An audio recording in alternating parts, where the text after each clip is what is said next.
Straight up.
Okay, Troy says we are ready. We're going to go through Daniel's equation for you and show you the timing that is right in our face. But we've been showing you this timing since 2015, okay? And now here we are in 2018 when all of these things are supposed to take place. And it's very possible that it could happen this way. Maybe it won't, but it's possible. The timing looks perfect biblically. And so it is possible. Okay? So I'm going to take you through this, through Daniel's equation here.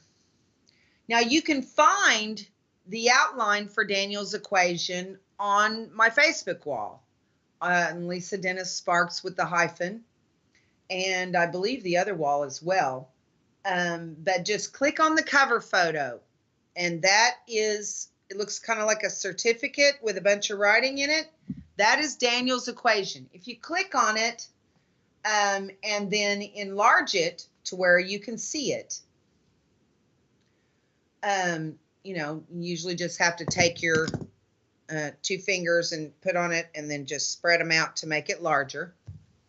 And if you don't have a touch screen, you put them on your mouse pad and spread your fingers out like this, and it'll make it bigger for you so you can see it if you got old eyes like me.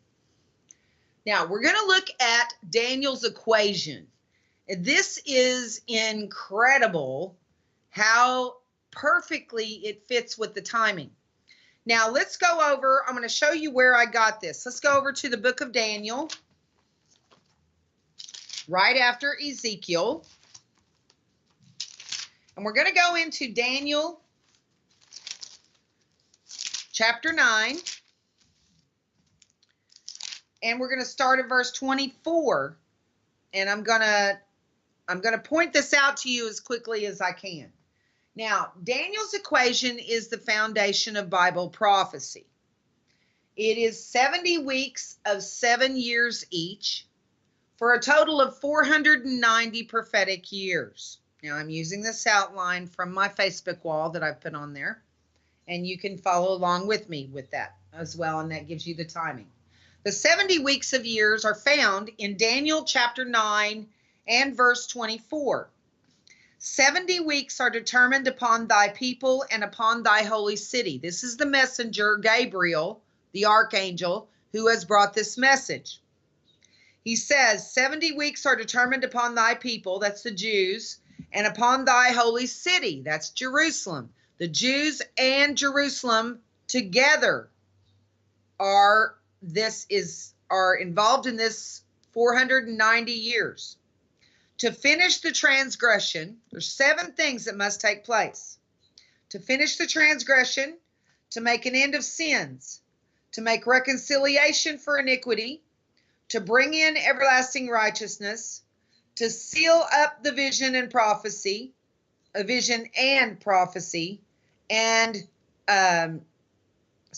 7 of them. To seal up the vision and prophecy, and to anoint the most holy. So there's 7. Now, this 70th week, the 70th week is called the tribulation period. That is where that 7-year period comes from. It's part of Daniel's 70 weeks of years. It's the final week of years in Daniel's 70th week. Now, look in verse 25. Know and therefore understand that from the going forth of the commandment to restore and build Jerusalem unto Messiah the Prince shall be 7 weeks, 62 weeks. The street shall be built again, and the wall even in troublous times. Now, this is telling us that from the commandment to restore and to rebuild Jerusalem, that was given by King Cyrus of Persia to Nehemiah and Ezra. And they returned to rebuild the wall and the city of Jerusalem. From that decree is when that 490 prophetic years starts.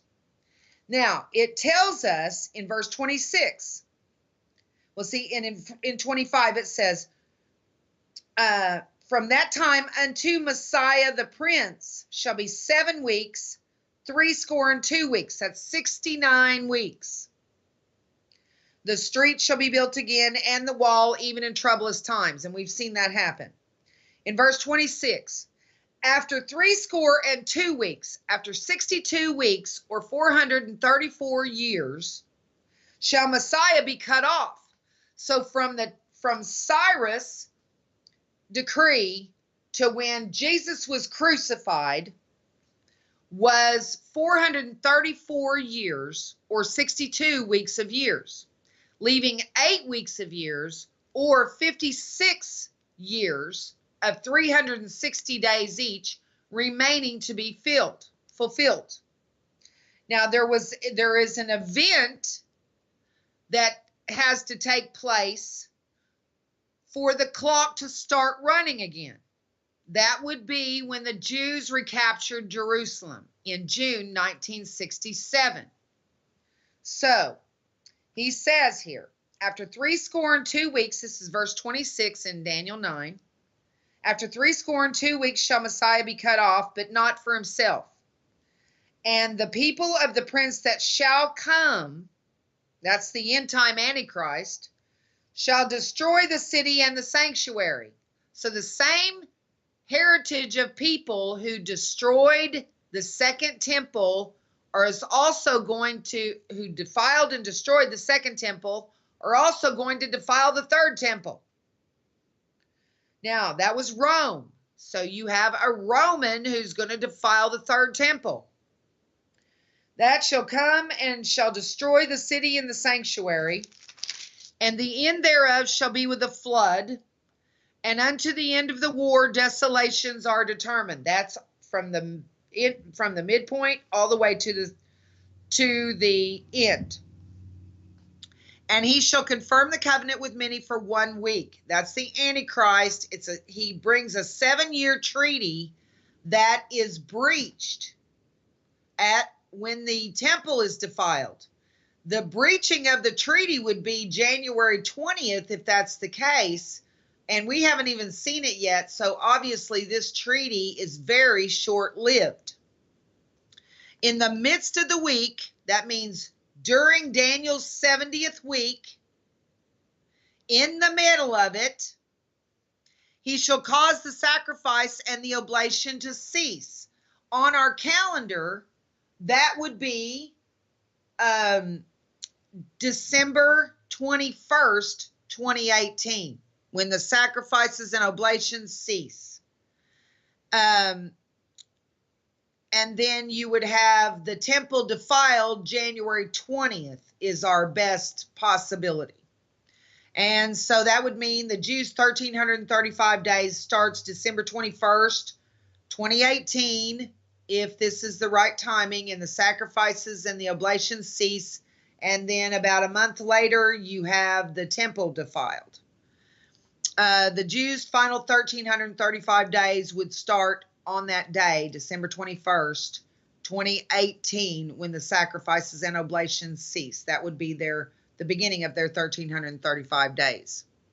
Now, in let's go over to Daniel 12.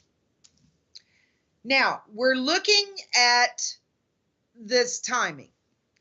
And look in verse 11 of Daniel 12. From the time that the daily sacrifice shall be taken away, and the abomination that maketh desolate set up, those two events would be within 30 days of each other. There shall be 1,290 days from when the sacrifices and oblations cease. That starts the Jews' final 1,335 days. And there's only 1,335 days left at that point. Then it says, blessed is he that waiteth and cometh to the 1,305 and 30 days. 1,335 days. The Jews' final 1,335 days would start December 21st, 2018. Now, let's take a look at the math on this. Now, 62 weeks or 434 years passed from the time of the decree from Cyrus till the crucifixion. 8 weeks or 56 years of 360 days each, which is 20,160 days remaining to be fulfilled. The prophetic clock paused from the crucifixion through the Jews recapturing Jerusalem in June 1967. Now, that was a 6-day war. We take the day in the middle. June 7th, 1967, plus 20,160 days is August 17th, 2022. That would be the end of the generation. That would also be when the New Jerusalem descends. Now, there's 45 days from the end of the tribulation period, the end of the 7 years, until the New Jerusalem descends, which is probably restoration time of the earth, restoring the earth. Now, so August 17th, 2022 is what is the date Daniel's giving us, and you've got, 3 days on either side to work with there. We picked the day in the middle, so we could be on target, or it could be one of 3 days before that or one of 3 days after that. So we've got August 17th, 2022 as the very end, according to Daniel's equation. Now, we subtract those 45 days and we find that the end of the 7-year tribulation would be July 3rd, 2022. That would be the end of the 7-year tribulation period. Now, if you take July 3rd, 2022, the end of the trib, and you subtract 1,260 days, which is the 3.5 year, the entire second half, that brings us to January 20th, 2019. That brings us to January 20th, 2019 for the abomination of desolation. And interestingly enough, the final blood moon of the series of 7 shows up the very next day on January 21st, 2019. Now, if you subtract 1,290 days from the end of the tribulation, which is July 3rd, 2022, you get December 21st, 2018. This would be when the sacrifices and oblations cease. This is also the start of the Jews' final 1,335 days. And you'll note that there are only 1,335 days left in the generation according to Daniel's equation at this time. Now, this would be the start of their 1,335 days and when the sacrifices and oblations are ceased. Now, if this timing is accurate, you would back up for the evacuation of the Gentiles and the children to the nearest previous Feast of Trumpets, which would be September either 10th or 11th of 2018. This would be the evacuation timing. And then if you back up from there to the previous blood moon, which would be the center blood moon of the the triad, or the sixth out of 7 blood moons, there would be your sixth seal. And that brings us back to July 27th, 2018. Now, there is your timing. And you would have then, therefore, July 27th at that blood moon, that would open the sixth seal. And then you would have your war in heaven, Satan cast down, then Jesus shows up, then the evacuation takes place of the children and the Gentiles, and then the sacrifices and oblations cease in December 21st. Then you've got armies gathering around Jerusalem. The new temple's defiled January 20th, 2019, and then you would have the end of the tribulation period, the end of the final 7 years, July 3rd, 2022. 45 days later, you have the descending of the New Jerusalem, August 17th, 2022. That's the timing, and it fits perfectly with all of the scriptures that I am aware of to compare it to. So this is, and I've been giving you this timing for a while now. So it's possible. I'm not telling you that for sure it's going to happen this way, because I'm not a psychic, okay? I'm not a mystic. I'm a researcher. And this is research, not magic, okay? So what we do is we produce scriptural possibilities, and then we disqualify them if we can. And I have not been able to disqualify this, and I'm actually pretty good at disqualifying end-time theories. I'm pretty good at that. But I haven't been able to disqualify this timing yet.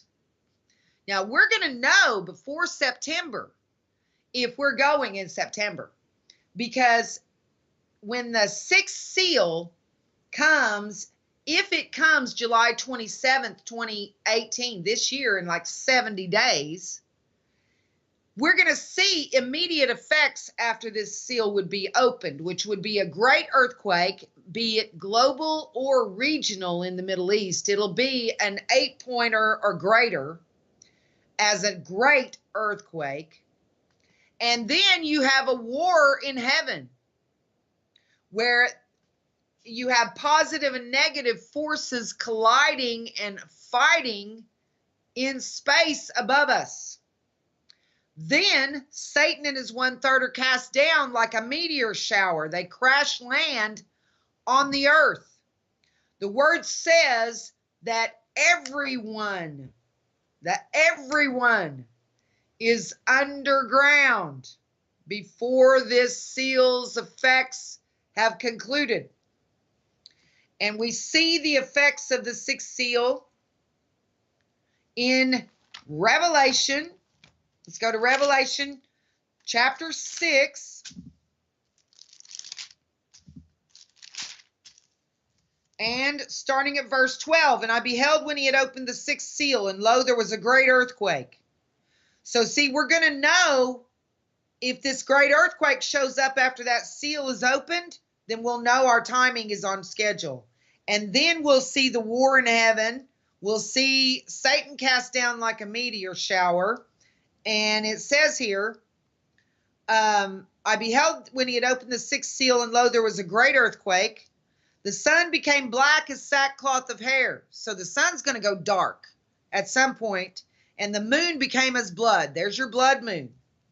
In verse 13, and the stars of heaven fell unto the earth, even as a fig tree casteth her untimely figs when she's shaken of a mighty wind. This is Satan and his 1/3 being cast down, and the effect is like a meteor shower. And they crash land onto the earth. In verse 14, the heaven departed as a scroll when it's rolled together, and every mountain and island were moved out of their places. This is the return of the king. And then you have the kings of the earth, great men, rich men, chief captains, mighty men, every bondman, every freeman. That's everybody. Every bondman and every freeman, that's everybody just in those two.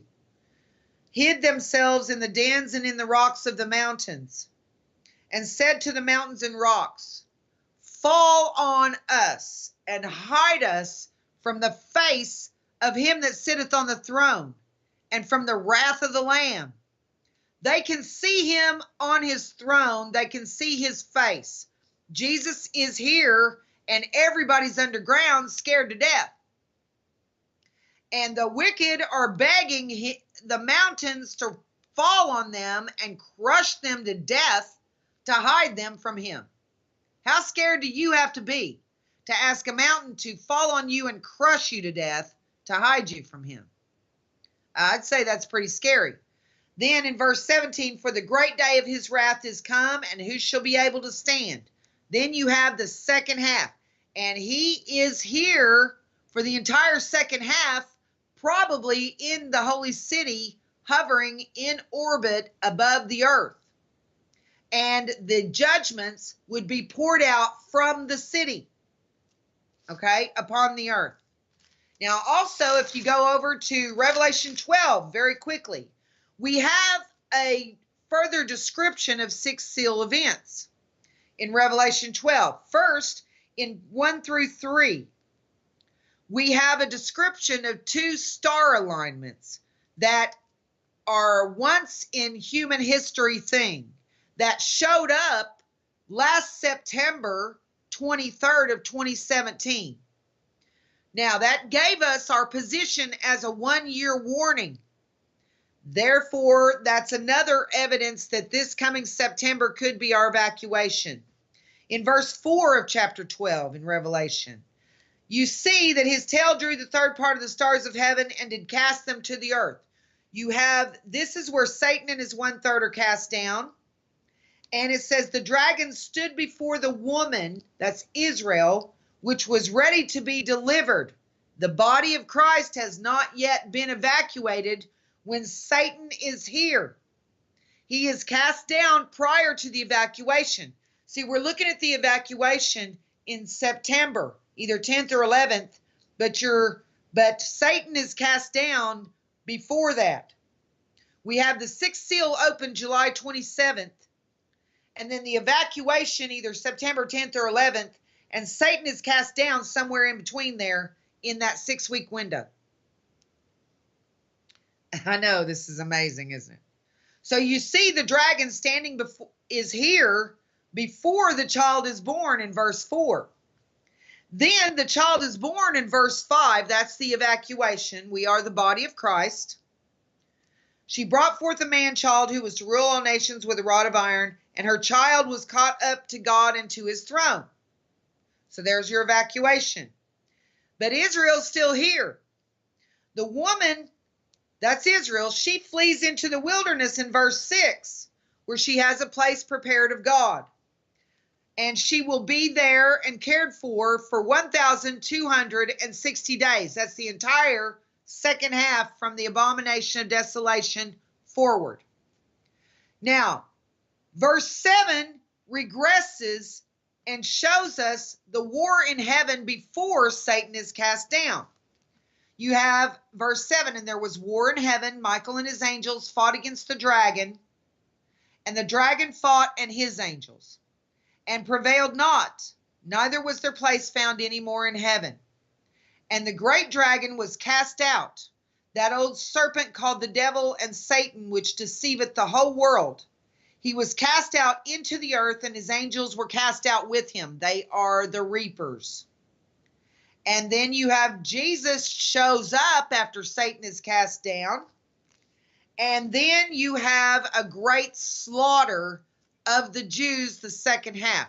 1/3 remnant will flee as instructed, and they will be preserved alive into the millennium to carry forward the Jewish bloodlines.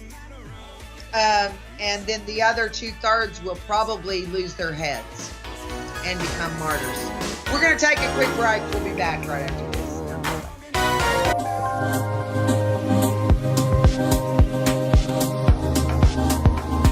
Straight up.